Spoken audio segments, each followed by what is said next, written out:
The red alert klaxon echoed through Deep Space Nine's operations center as sensors detected an energy signature that shouldn't exist.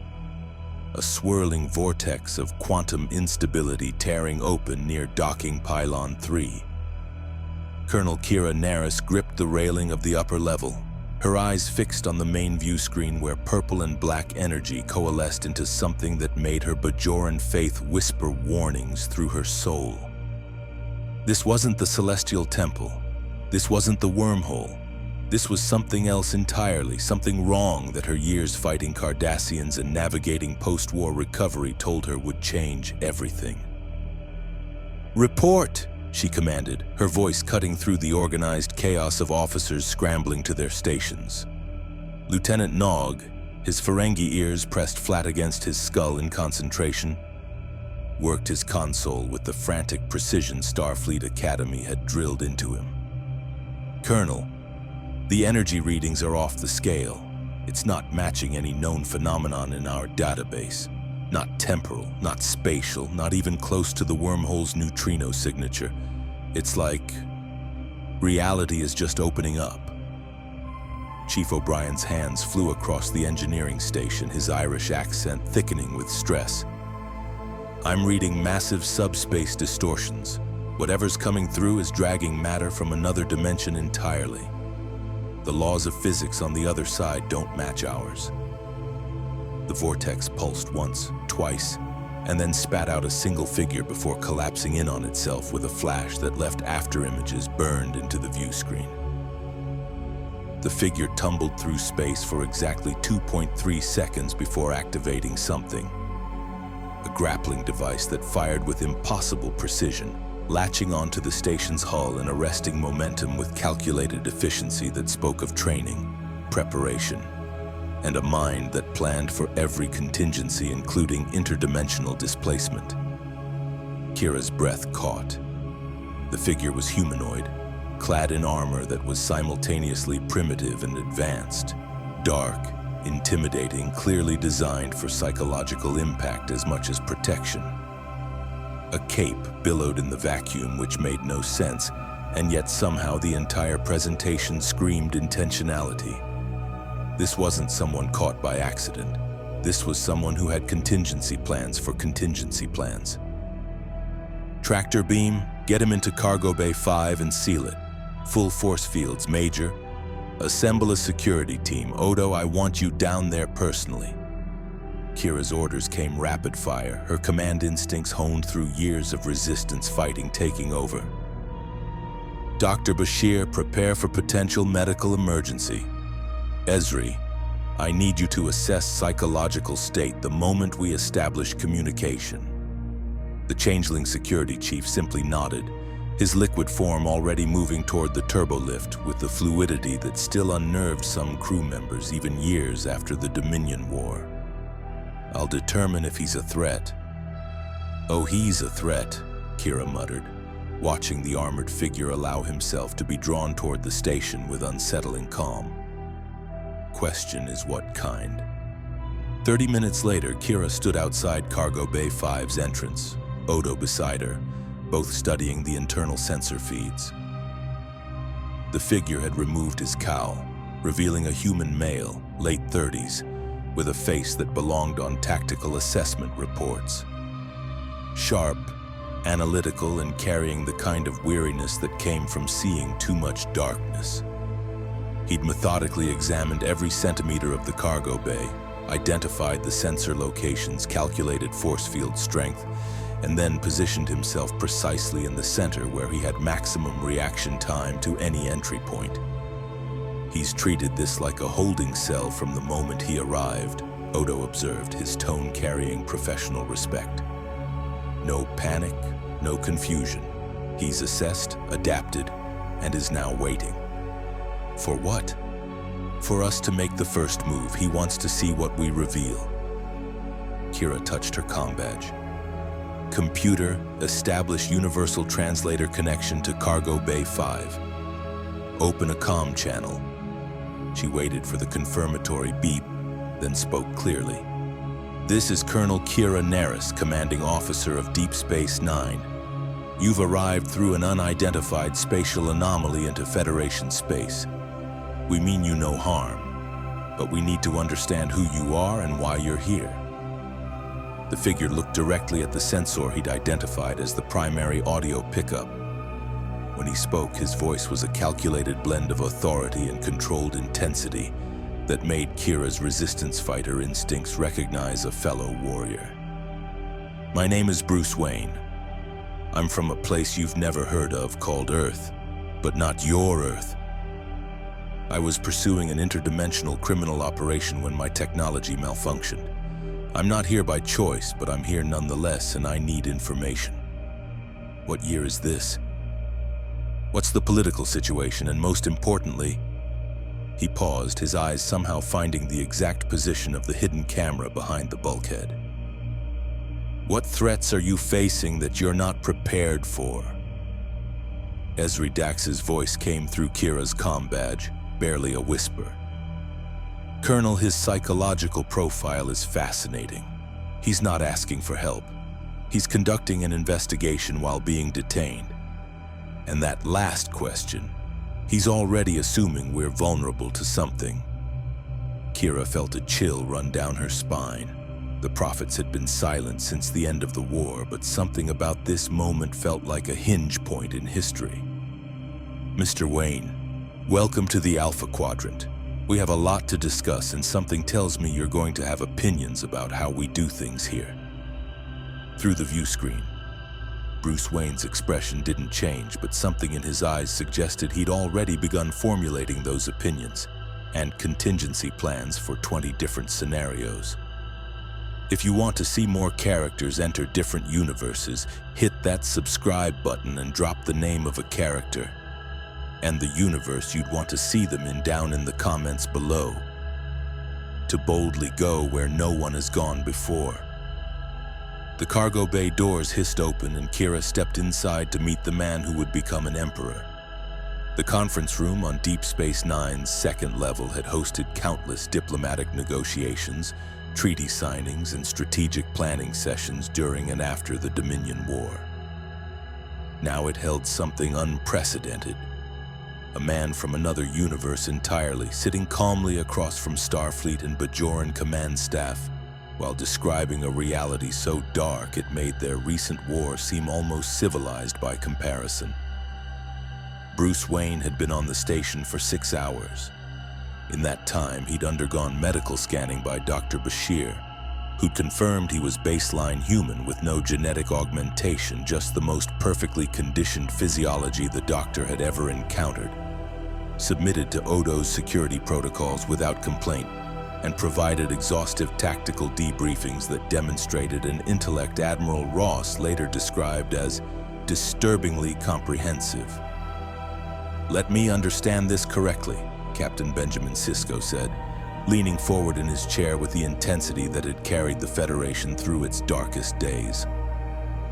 He'd returned to DS9 for this briefing at Ross's request, his role as emissary of the prophets lending additional weight to the proceedings. "In your universe, Earth has no united federation of planets, no warp drive, no post-scarcity economics. Humanity hasn't evolved beyond violence, greed, and crime. Correct?"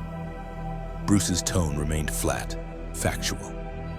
"My Gotham City alone experiences more homicides annually than your entire Federation probably sees in a decade.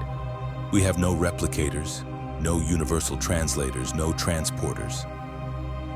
We have crime lords, corrupt politicians, and threats that range from psychotic criminals to metahuman terrorists to alien invasions that governments can barely acknowledge, let alone defend against." Ezri Dax, the station's counselor, studied him with Dax's combined 8 lifetimes of insight. "And you appointed yourself to fight this? One man against an entire city's darkness?" "Someone had to." Bruce's jaw tightened almost imperceptibly. "After my parents were murdered in front of me when I was 8 years old, I spent years training, learning every martial art, every investigative technique, every scientific discipline I could master. I used my family's fortune to become a symbol, something that could strike fear into criminals the way they strike fear into victims. I became the Batman. Kira felt unexpected kinship with this man. She'd fought the Cardassian occupation of Bajor, done things in the Resistance that still haunted her. I understand fighting against impossible odds, but you're talking about a one-man war. That's not sustainable. It isn't, Bruce met her eyes directly. Which is why I built networks, recruited allies, established contingency protocols. I learned that preparation and information are the greatest weapons. I developed plans for every threat I could identify, including the possibility that my own allies might be compromised. In my universe, trust is a luxury. Vigilance is survival. That sounds exhausting, Ezri said quietly. And lonely? Bruce didn't respond, which was answer enough. Admiral Ross, attending via subspace communication from Starfleet Command, leaned into the view screen. Mr. Wayne, your psychological profile suggests extreme paranoia coupled with obsessive-compulsive planning tendencies. In the Federation, we've evolved past the need for such dark methodologies. Have you? Bruce produced a pad he'd been permitted to keep, one loaded with publicly available Federation data he'd spent hours absorbing. Your Dominion War ended less than a year ago. Casualty estimates 800 million across all combatant powers. Your Section 31 operates in the shadows, performing illegal operations your government officially denies. Your Maquis resistance was annihilated. The Borg have assimilated thousands of your people. You have a Romulan neutral zone maintained by threat of force, and according to your own historical records, Starfleet faces an existential threat approximately every 18 months. The room fell silent. Nog shifted uncomfortably at his station. O'Brien's expression turned thoughtful in the way that meant he was reevaluating assumptions. Sisko's voice carried dangerous calm. You've been here 6 hours and you're already cataloging our vulnerabilities? Yes. Bruce didn't apologize. Because that's what I do. I assess, I analyze, I prepare. And what I'm seeing is a civilization that's achieved remarkable things. Your idealism is genuinely impressive, but you're vulnerable precisely because you believe your own philosophy protects you. It doesn't.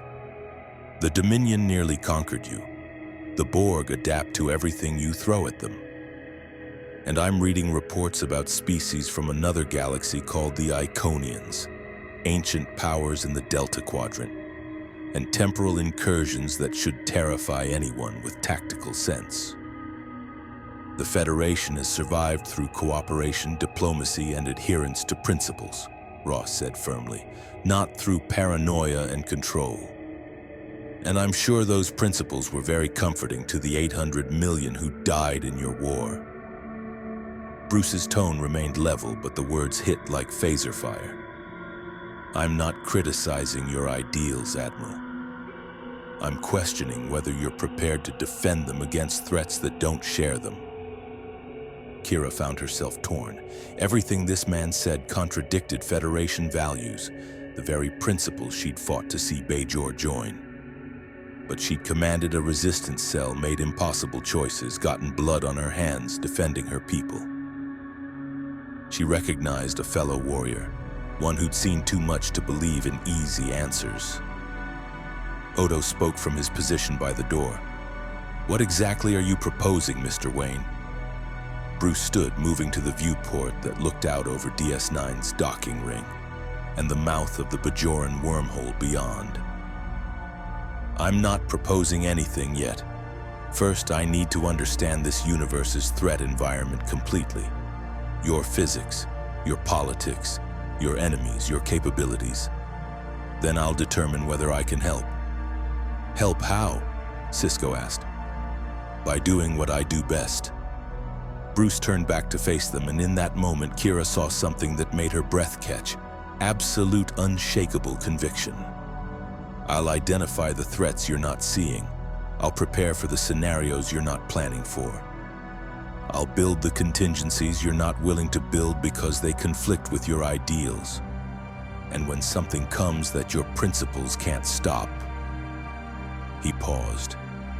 "I'll stop it." "That sounds like you're planning to operate outside Federation law," Ross said, his tone hardening.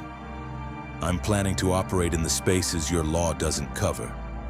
The places where Section 31 already works, except I'll be more effective because I have no delusions about what I'm doing or why." Bruce's gaze swept the room. "You can debate my methods later. Right now, you have a choice. Use the resource that just fell into your lap, or waste time being offended by it." The conference room descended into tense silence. Finally, Cisco spoke, his voice carrying the weight of command decisions that had cost millions of lives. "You'll work with our intelligence services, full transparency, no independent operations. Odo will be your liaison. One violation of Federation law and you'll face consequences." Bruce nodded once. "Acceptable, for now." As the briefing concluded and staff filed out, Kira lingered, catching Bruce at the doorway. "You said trust is a luxury in your universe. What about here?" Bruce looked at her, and for just a moment she saw past the armor to the exhausted warrior beneath. "Here. I'm a long way from home, Colonel. I have no choice but to trust someone. But I'll verify everything, prepare for betrayal, and sleep with one eye open." That's not paranoia. That's survival instinct from a universe that punishes the unprepared. Kira watched him leave with Odo and felt a chill that had nothing to do with the station's environmental controls. The prophets had warned about crossroads, about choices that defined civilizations. She suspected they'd just met one of those crossroads, wearing a cape and carrying contingency plans for scenarios they hadn't imagined. 3 months after Bruce Wayne's arrival, Starfleet Intelligence filed its 7th complaint about his operational methodology. Admiral Ross reviewed the report in his office at Starfleet headquarters, the San Francisco skyline gleaming beyond his windows in Earth's post-scarcity perfection, and felt the growing certainty that they'd unleashed something they couldn't control. "He's established intelligence networks across 14 Federation border worlds," Ross read aloud to the assembled staff officers via holographic conference. "He's recruited operatives from 9 different species. He's built surveillance systems that rival our own sensor grids, and he's done it all in 90 days while technically operating as a Starfleet consultant." Commander Stephanie Wainwright, Starfleet Intelligence's operational chief, appeared via holoprojector, her expression tight with professional frustration. "It's worse than the report indicates, Admiral. Wayne has infiltrated the Orion Syndicate, established contact with independent Klingon houses, and somehow gained access to Ferengi financial networks. He's building something that looks like a parallel intelligence service, and he's doing it faster than we can monitor.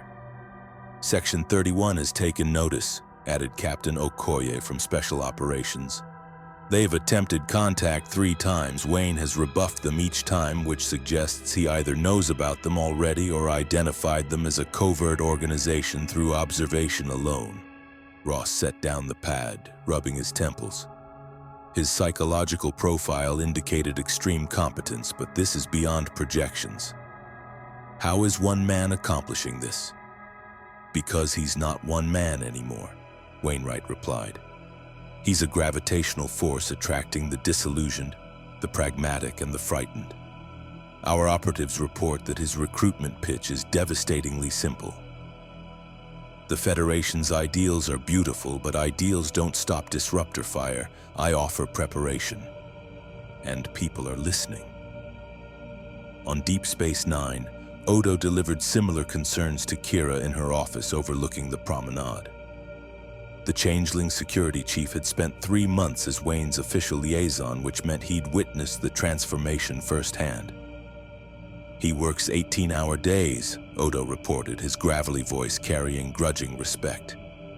He's studied every major conflict in Federation history, analyzed tactical reports from the Dominion War, and identified 17 different scenarios he believes we're unprepared for. And Colonel, I've reviewed his projections. They're disturbingly plausible. Kira looked up from her own reports. Give me an example. The Borg. Odo called up a tactical display that made Kira's blood run cold. Wayne has developed 43 different contingency plans for Borg incursions ranging from single cube appearances to mass invasions. He's identified weaknesses in our defensive networks, proposed new tactical doctrines, and designed weapon systems that Starfleet engineering is still evaluating. His basic premise: the Borg will return, and when they do, improvisation will get millions killed. Starfleet has Borg protocols, Kira protested, but the words sounded hollow even to her. Wayne reviewed them, his assessment inadequate, outdated, and optimistic to the point of negligence. Odo paused. He's also developed contingency plans for Romulan betrayal, Klingon civil war, Cardassian resurgence, Dominion return, and 12 other scenarios including Q Continuum becomes hostile. Colonel, the man plans for everything. Kira stood, moving to the viewport. Below, the promenade bustled with the diverse species that made the Federation remarkable. Humans, Vulcans, Andorians, Bajorans, Bolians, even a few Cardassians trying to rebuild after their own losses. Unity through diversity, strength through cooperation, everything the Federation represented. And yet, how many people has he recruited on the station? Odo's pause told her the answer would be uncomfortable. 47 crew members have had private conversations with Wayne in the past month. 23 have begun what he calls contingency training, tactical scenarios, intelligence analysis, operational security protocols. He's not asking them to leave Starfleet. He's asking them to be prepared for when Starfleet's methods aren't enough. That's undermining command structure. Is it? Odo tilted his head in that distinctly changeling gesture. Or is it acknowledging that sometimes circumstances require flexibility? Colonel, I fought with you in the Resistance. We did things that would horrify Starfleet Academy cadets. We made compromises with our principles because survival demanded it. Wayne is offering that same pragmatism, but systematically rather than desperately. Kira's comm badge chirped. Colonel, we have a situation in Cargo Bay 12. You'll want to see this. When Kira and Odo arrived, they found Bruce Wayne standing before a holographic tactical display showing the entire Alpha Quadrant, with threat assessments overlaying every sector. Gathered around him were officers from across the station's departments: security, engineering, operations, even medical. They were listening to him with the intensity of students before a master teacher. The Federation's greatest strength is its diversity, Bruce was saying, his voice carrying the authority of absolute certainty. But diversity creates complexity, and complexity creates vulnerabilities. The Dominion exploited that. The Borg exploit it every time they assimilate a new species. And future threats will exploit it unless you prepare for how different your member worlds really are. He manipulated the display, zooming in on the Romulan neutral zone. Consider this scenario. Romulan hardliners stage a coup, reject the peace process, and launch a coordinated strike on 3 Federation border worlds simultaneously. What's Starfleet's response time? How many ships can be redirected without leaving other sectors vulnerable? How do you prevent the Klingons from seeing this as an opportunity for their own expansion? He looked around the room. These aren't theoretical questions. They're scenarios that could unfold in the next 18 months. Starfleet Command plans for these contingencies, Lieutenant Nog protested, though his voice lacked conviction. Starfleet Command plans for what they believe is probable based on historical patterns and diplomatic intelligence, Bruce countered. I plan for what's possible based on capability assessment and worst-case analysis. There's a difference. History is written by survivors. I intend for you to be survivors. Kira cleared her throat, and the assembled officers turned, several looking guilty at being caught. Bruce simply met her gaze calmly, as if he'd known she was coming. Of course he had. "Mr. Wayne, a word. The rest of you, dismissed." As the room cleared, Kira waited until only she, Odo, and Bruce remained. "You're building something here. Something that's starting to look like an organization separate from Starfleet." "Yes?" The blunt admission caught her off guard. "That's not acceptable." "Why?" Bruce crossed his arms. "Everything I'm doing is legal. I'm training personnel in tactical analysis and contingency planning. I'm sharing information about threat assessment and operational security. I'm not asking anyone to disobey orders or violate regulations. I'm simply asking them to be prepared. You're asking them to doubt Starfleet's effectiveness. I'm asking them to think critically about Starfleet's limitations." Bruce stepped closer, his intensity focused like a phaser beam. "Colonel, you're Bajoran. Your world was occupied for decades while the Federation stood by citing the Prime Directive. Your people suffered because of that principle. Do you really believe Federation ideals are always sufficient?" The words hit like a physical blow, touching the old anger she thought she'd made peace with. "That's not fair." "It's absolutely fair. It's reality. The Federation is the best thing humanity has ever created. Your ideals, your cooperation, your vision of peaceful coexistence. I admire it genuinely. But ideals without preparation are just wishes, and when the next threat comes, and Colonel, the next threat is always coming, wishes won't save lives. Preparation will." Kira looked to Odo, who remained impassive. "You've spent 3 months with him. What's your assessment?" The changeling considered carefully. "He's the most dangerous individual I've ever monitored who hasn't committed a single crime. He's building loyalty through competence, trust through transparency about his methods, and influence through being consistently correct in his assessments. If he wanted to, he could probably recruit a third of this station's crew within 6 months. And you're concerned about that?"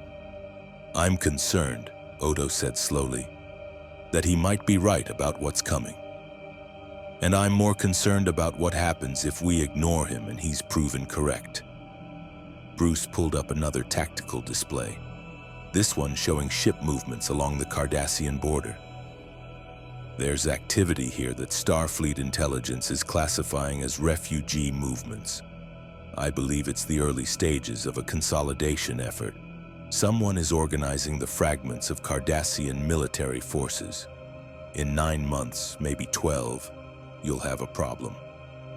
"Based on what evidence?" Kira demanded. "Pattern analysis, communications intercepts, and resource flow tracking." Bruce expanded the display, showing data streams that painted an unsettling picture. "I've built algorithmic models that predict organizational behavior. This pattern matches 14 historical examples of post-war military reconsolidation. Starfleet is ignoring it because they want to believe the Cardassians are beaten. I'm tracking it because I know wounded empires are often the most dangerous." Kira stared at the data, her command instincts warring with her Federation training. Everything Bruce said contradicted the optimistic narrative of post-war recovery. But she'd lived through the occupation, fought in the resistance, commanded during the war. She knew darkness existed even when people wanted to believe in light. "What do you want, Mr. Wayne?" "Permission to continue my work without interference, resources to expand my intelligence network, and recognition that when the scenarios I'm preparing for actually unfold, you'll need what I'm building." "And if Starfleet denies that permission?" Bruce's expression didn't change, but something in his eyes showed absolute resolve. "Then I'll do it anyway because preparation isn't optional for me. It's who I am. I've spent my entire adult life standing between people and the darkness that wants to consume them. This universe is no different. The darkness just wears different faces here. He moved toward the exit, then paused. You're wondering if I'm a threat to Federation values. I'm not. I'm a threat to Federation complacency. There's a difference, and Colonel, that difference might save your civilization. After he left, Kira and Odo stood in silence for a long moment. Finally, Kira spoke quietly. He's going to keep growing his network regardless of what we say. Yes. And people are going to follow him because he makes them feel prepared. Yes. Prophets help us, Odo. What have we led onto this station? The changeling's response was characteristically direct. Either our salvation or our downfall, possibly both.